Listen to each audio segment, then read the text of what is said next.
Adlaw karon nga Miyerkules sa ikaapat nga semana sa Pasko sa pagkabanhaw sa atong Ginoong Hesukristo. Pagbasa gikan sa mga buhat sa mga apostoles. Usa ka adlaw ni ana samtang nagkatigom ang mga gatosan ug kawhaan ka magtotoo, mitindog si Pedro og miingon, "Mga igsoon, kinahanglan matuman ang bahin sa kasulatan diin ang Espiritu Santo pinaagi kang David mitagna may tungod kang Judas ang mitultol sa mga tawo nga nagdakop kang Hesus. Si Judas usa ka sakop kanhi sa atong pundok kay napili man siya aron mahiapil sa atong buluhaton. Kay nasulat sa basahon sa mga salmo, maawaaw unta ang iyang puloy-anan ug wala na magpuyo niini.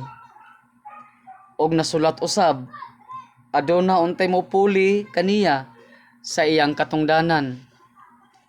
Busa kinahanglan mo apil kanato ang usa ka tawo aron mosaksi sa pagkabanhaw sa Ginoong Hesus, ug kinahanglan nga usa siya sa atong pundok sulod sa panahon nga ang Ginoong Hesus nakig-uban pa kanato sukad sa panahon sa pagpamunyag ni Juan hangtod sa adlaw nga si Hesus gibayaw ngadto sa langit. Busa misugyot sila og duha ka tawo, si Jose nga ginganlag Barsabas, gingalan usab siyag Justo, ug si Matias. Unya nagampo sila, "Ginoo, nasayod ka sa kasing-kasing sa tanang tawo. Busa itudlo ka namo, Ginoo, kung kinsa niining duha ang imong gipili. Nga mopuli kang Judas sa pagkaapostol nga iyang gibiyaan aron pag-anto sa dapit nga angay kaniya." Human niini nagripa sila kung kinsay mahipuli, ug si Matias maong napili, ug gidugang siya sa pundok sa napulog usa ka apostoles. Ang pulong sa Ginoo. Salamat sa Dios. Pagbasa gikan sa santos nga ebanghelyo sumala ni San Juan. Himayaon ikaw, O Ginoo.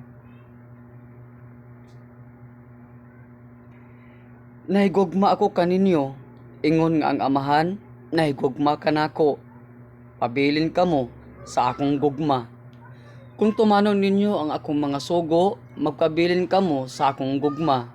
Ingon nga ako, nagtuman sa mga sugo sa akong amahan, ug nagpabilin sa iyang gugma. Gisultihan ko kamo niini aron mabatunan ninyo ang akong kalipay, ug mahingpit ang inyong kalipay. Kini mao ang akong sugo, pag higugmaay kamo, ingon nga ako, nahigugma ka ninyo. Ang labing dakong gugma nga ikahatag sa usa ka tawo ngadto sa iyang mga higala mao ang pagpakamatay alang kanila. Kamo akong mga higala, kung buhaton ninyo ang gisugo ko kaninyo.